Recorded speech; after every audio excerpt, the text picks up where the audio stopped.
Continuando con nuestro ciclo de programas rumbo al 16º Encuentro de Geógrafos de América Latina, tenemos hoy una invitada muy especial, es la profesora María Lois, quien viene de la Universidad Complutense de Madrid, va a ser participante en el Encuentro de Geógrafos de América Latina.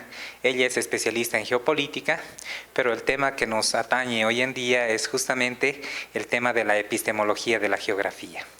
En ese sentido, vamos a iniciar un conversatorio con la profesora María Lois para hablar justamente un poquito de lo que son las raíces de la geografía, un poco de la historia, cómo se ha ido constituyendo, cómo se ha ido desarrollando y otros aspectos interesantes.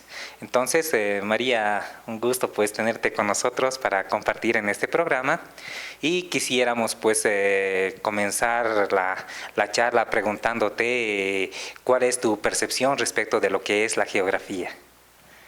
Buen día, antes que nada agradecer al Instituto de Investigaciones Geográficas la posibilidad de poder colaborar en este encuentro y especialmente también al doctor Yuri por participar conmigo en este conversatorio.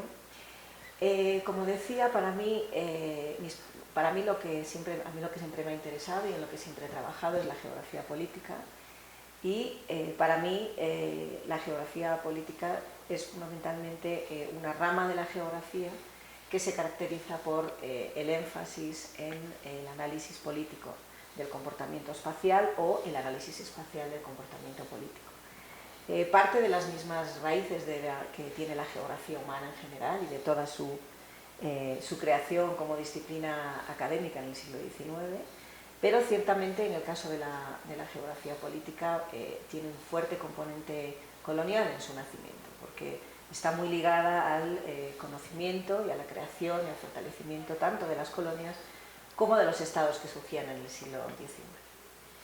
Definitivamente.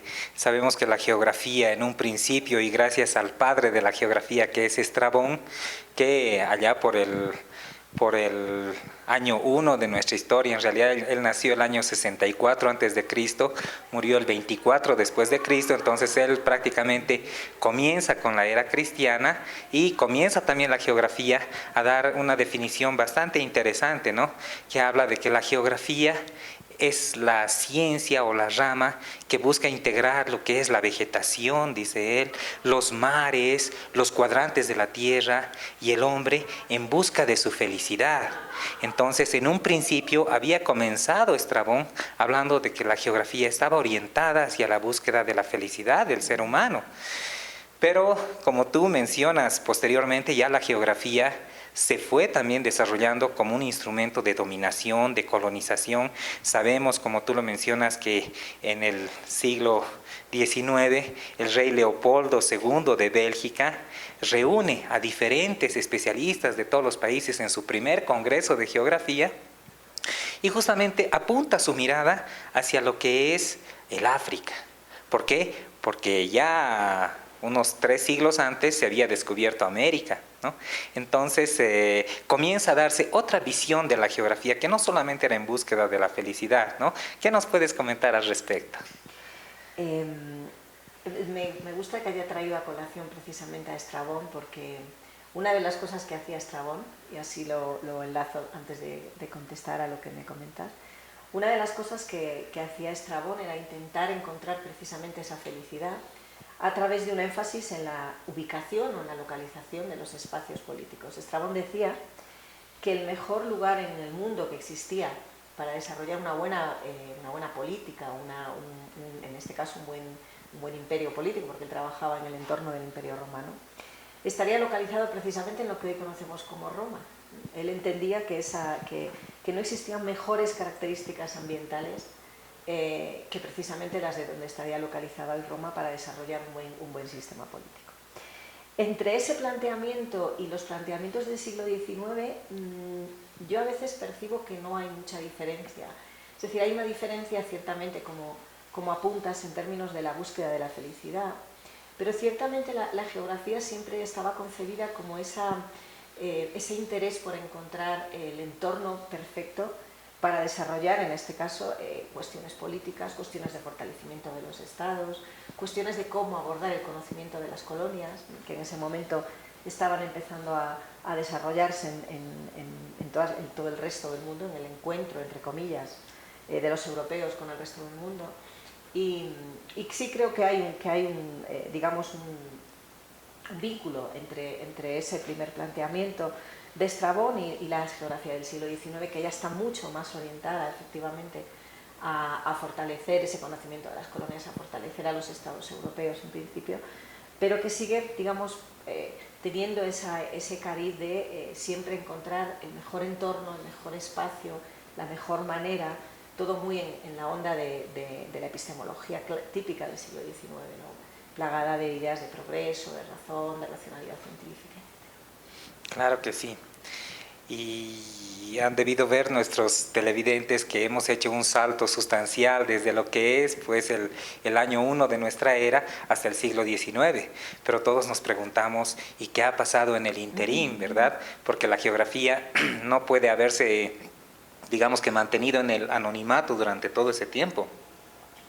Yo quiero comentarte también, ¿no?, que dentro de algunas lecturas que habíamos estado haciendo y dentro de lo que es la asignatura de epistemología que dictamos a nuestros estudiantes, justamente hablamos de todo ese periodo de desarrollo evolutivo de la geografía, porque ahí es donde va surgiendo la misma definición y la quintesencia de esta ciencia que nosotros la damos en llamar madre ciencia, porque de ella derivan pues muchas disciplinas, ¿no? Deriva la topografía, la geodesia, la geología, muchas otras ramas que en realidad han venido a apoyar y sustentar el desarrollo de la geografía, que es una ciencia muy amplia, muy integral, muy holística, y de eso también vamos a hablar un poco más adelante.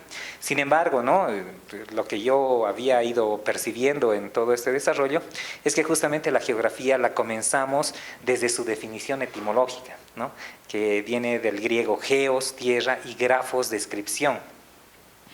Y en un principio, pues, esa era la función del geógrafo: comenzar a describir su entorno a partir de sus percepciones sensoriales, qué es lo que tenía alrededor, los ríos, los mares, las montañas, y todo eso en primera instancia querían ellos simplemente describirlo para saber qué es lo que tenían a la mano.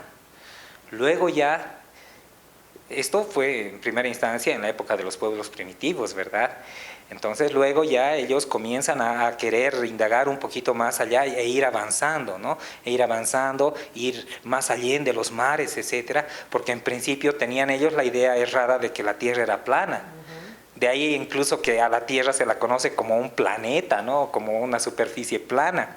Y poco a poco pues se fue desarrollando mucho lo que es la investigación matemática, astronómica, para determinar la forma de la Tierra, toda esa esfera, esa circunferencia que tenemos, ¿no?, como es llamado nuestro planeta.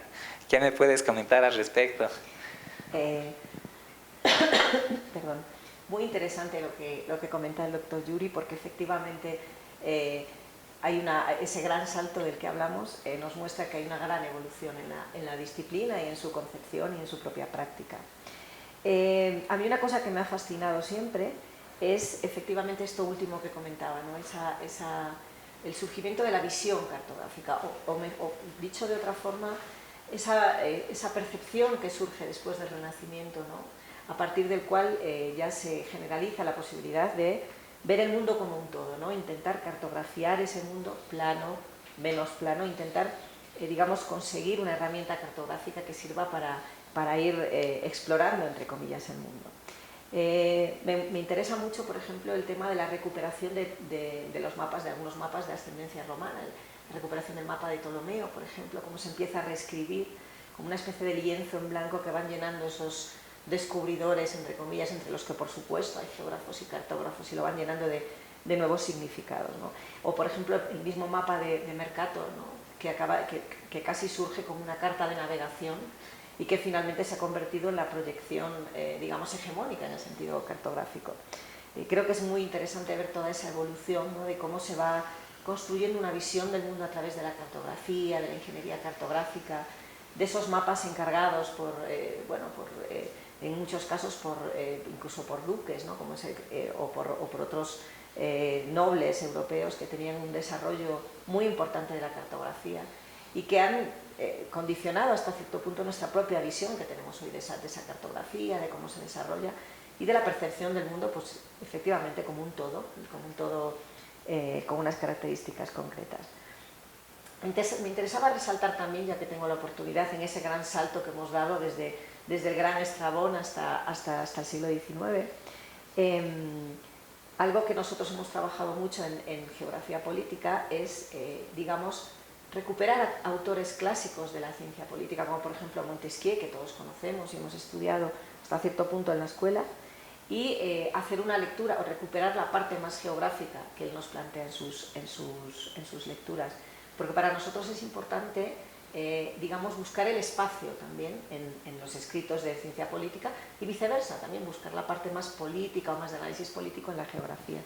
Y por ejemplo, yo he trabajado mucho con Montesquieu porque en el espíritu de las leyes para mí se conjugan varios aspectos, ¿no?, de la propia evolución de la geografía. Está por un lado ese intento de encontrar cuál es el sistema legal perfecto y acomodado a un contexto determinado, y por otra parte está la geografía, lo que él entiende por geografía, perdón, lo que él denomina los pueblos del norte, los pueblos del sur, en los cuales él relaciona fuertemente el contexto geográfico con sistemas legales determinados, ¿no?, que es un poco la gran pregunta de la geografía política, ¿no?, cuál es la relación entre espacio y poder o entre un contexto y un comportamiento político, ¿no? Entonces, en todo ese salto se va, digamos, uniendo toda esa cartografía, todos esos grandes pensadores que ya tienen esas ideas, y yo creo que ahí hay una evolución que es muy interesante. Aunque hagamos grandes saltos, yo creo que siempre hay como... La pregunta de fondo siempre es la misma, ¿no? Cómo trabajar con el espacio, qué importancia tiene, cómo abordar su estudio, para qué nos sirve, utilizamos un método más cuantitativo, más cualitativo. Esas son las grandes preguntas, creo.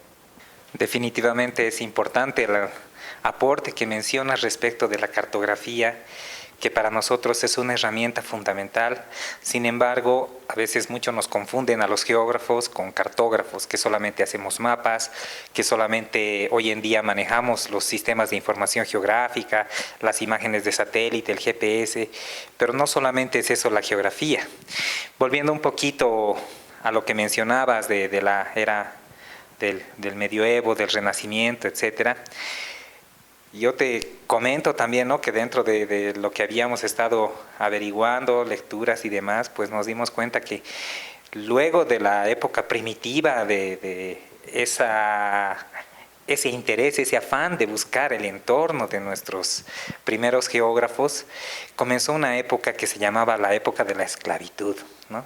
Y la época de la esclavitud, pues como tú bien mencionas, dio oportunidad a muchos de los pensadores, astrofísicos, astrónomos, etcétera, para que ellos puedan desarrollar lo que es sus mediciones, sus teorías, sus ecuaciones y todo ese pensamiento que lastimosamente, pues cuando ya llega la época de la Inquisición, se pierde, ¿no?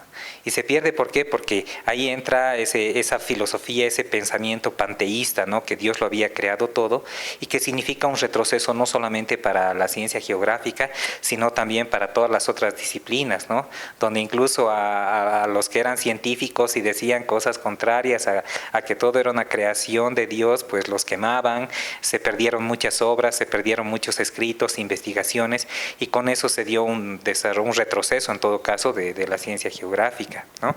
¿Qué nos puedes comentar al respecto?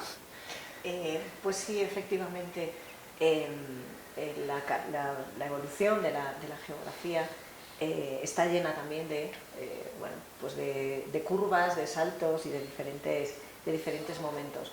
Por un lado, efectivamente, está toda esa producción, digamos, interesante, ¿no?, ligada a construir visiones del mundo y a marcar hasta cierto punto cómo había que acercarse a él y cómo conocerlo. Y por otra parte, efectivamente, en otros lugares lo que nos encontramos es en muchos casos un freno a esa producción de conocimiento científico, que de alguna manera quería emanciparse ya de la importancia de la cosmovisión religiosa en la producción de ese conocimiento, ¿no?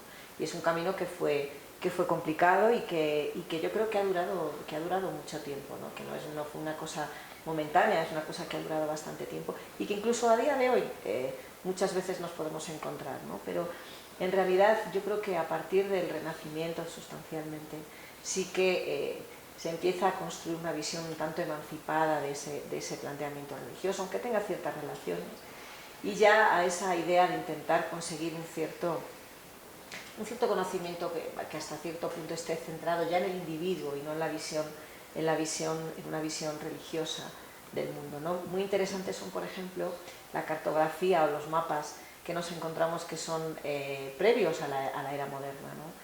Esos mapas los denominados mapas de T&I, ¿no? En los cuales el centro del mundo ya no es lo que nosotros conocemos hoy, como cualquiera de los continentes que nos encontramos en el mundo, sino que eran mapas en los que el centro del mundo sustancialmente era Jerusalén o cualquier otro referente religioso, ¿no?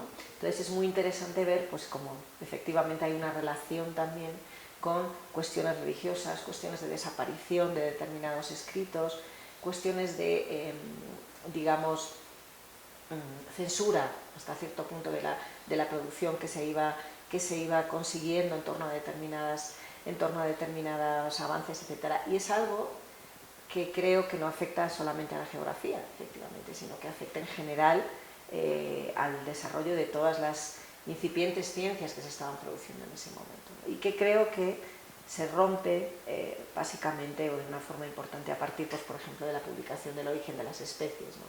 Que supone una emancipación importante de todas esas visiones basadas en la evolución a partir de cuestiones religiosas y que ya hasta cierto punto territorializa, ¿no?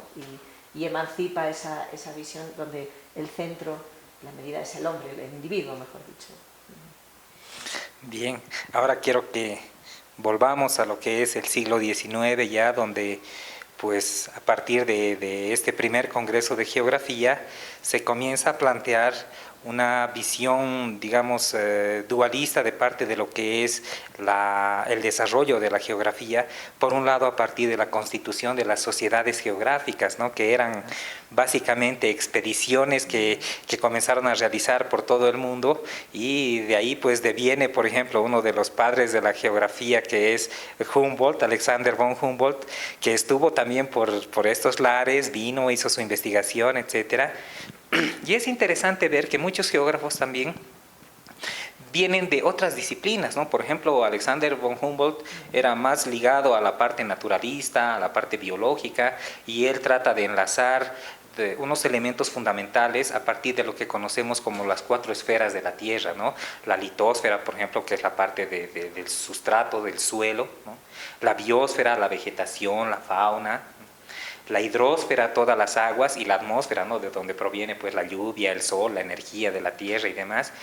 Y Humboldt trata de enlazar lo que es la vegetación con el suelo y con el hombre y con el medio atmosférico, ¿no? Entonces, él es uno de los padres de lo que es la escuela alemana de geografía, juntamente con Karl Ritter, ¿verdad? Y bueno, hay varios filósofos o pensadores, en todo caso, que fueron contribuyendo a esta disciplina. Y también, ¿no? me sorprendió cuando hacía algunas lecturas, porque nosotros tenemos mucha influencia de la filosofía kantiana en lo que es la concepción de la geografía, la definición de la geografía, que dicho sea de paso, en sus orígenes pues buscaba más la esencia que el objeto de estudio. Y eso ha hecho que también nuestra ciencia tenga algún retraso en cuanto a lo que ha sido la misma definición conceptual de lo que es geografía, ¿no? ¿Qué anécdotas o qué nos puedes contar al respecto? Pues bueno, muchas cosas ha mencionado el doctor Yuri que yo creo que son interesantes para recoger y para comentar. Por una parte, lo que mencionaba de las sociedades geográficas, ciertamente tienen un papel fundamental en toda la construcción del conocimiento geográfico en el siglo XIX. Estas sociedades, como él menciona, son entidades muy interesantes, muchas de ellas de hecho perduran hasta hoy mismo. Por ejemplo, la Real Sociedad Geográfica Inglesa, británica, que tuvo un papel fundamental en la conformación de la geografía, ya con otro carácter en la actualidad, pero bueno, son instituciones que tienen mucha tradición y eso es interesante. Y estas sociedades tienen un papel importantísimo, como mencionaba, en las expediciones que se están llevando a cabo en esa época de incorporación de las colonias a las metrópolis, como espacio de las metrópolis. y sobre todo es muy interesante. Yo trabajé en concreto sobre algunas sociedades geográficas europeas y me fascinaba ver algunas de las actas de las reuniones que tenían esas sociedades geográficas, ¿no? Porque ahí se trabajaba mucho con la propia definición de geografía, que también era algo que también avanzaba el doctor Yuri. Lo que se trataba era de conseguir una definición de geografía, digamos, muy ligada a su aplicación práctica, es decir, siempre pragmática, siempre pensando en una geografía aplicada.